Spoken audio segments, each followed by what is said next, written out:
ওই মানুষগুলি আমারে দেখে নাই, আমার জান্নাত দেখে নাই, আমার জাহান্নাম দেখে নাই, শুধু আমার নবীর কথা, আমার কোরআনের কথা বিশ্বাস করে তারা জাহান্নাম থেকে বাঁচতে চায়, আমার জান্নাত চায়, আমার সন্তুষ্টি লাভ করতে চায়।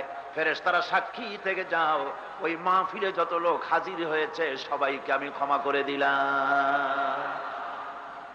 একজন ফেরেশতা বলবেন, আয় আল্লাহ, সবাই থেকে তুমি ক্ষমা করলে করো, তোমার ক্ষমতা আছে, কিন্তু আমি তো দেখতে পেয়েছি কিছু লোক এরকম এসেছে যারা মাহফিলের উদ্দেশ্য করে আসে নাই। ওরা আসছে এরকম একটা সমাবেশ, এরকম একটা প্যান্ডেল, বলে কি একটু শুনি।